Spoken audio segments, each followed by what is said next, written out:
We are dropping down from space, getting touchy with Windows 8, and leaping over a new iPhone carrier. I'm Bridget Carey, and this is your CNET Update.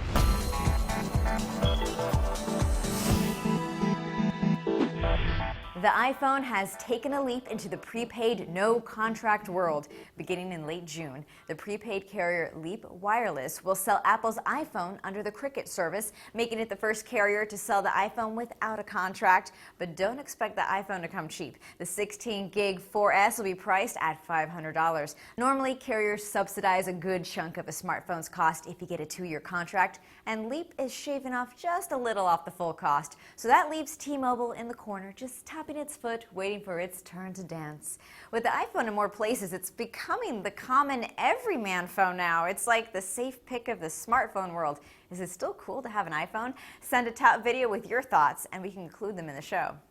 New Jersey residents will have to pay sales tax on their Amazon.com purchases starting next summer. Amazon will build warehouses in Jersey and would hire several thousand workers. Amazon already collects sales tax from residents in Kansas, Kentucky, New York, North Dakota, and Washington. Activists have been pushing Congress to pass a law so that everyone has to pay sales taxes in order to make it more fair for those brick-and-mortar stores to compete against online retailers. But if you're feeling glum about having to dish out a few more bucks to Amazon over taxes, there's a new way to make money from Amazon. Amazon's electronic trade-back program has expanded and now will give you gift cards for trading in old laptops and netbooks.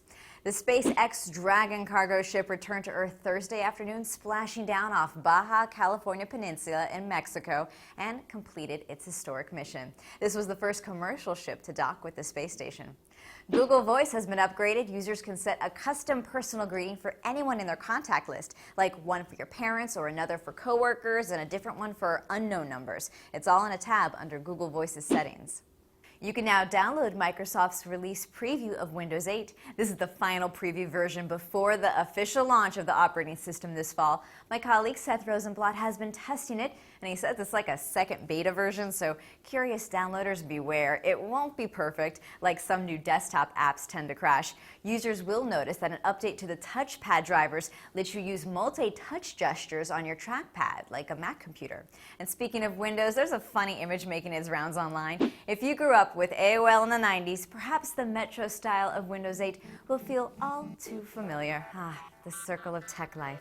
That's your Tech News Update for today. For more on the stories in today's show, visit cnet.com/update. From our studios in New York, I'm Bridget Carey.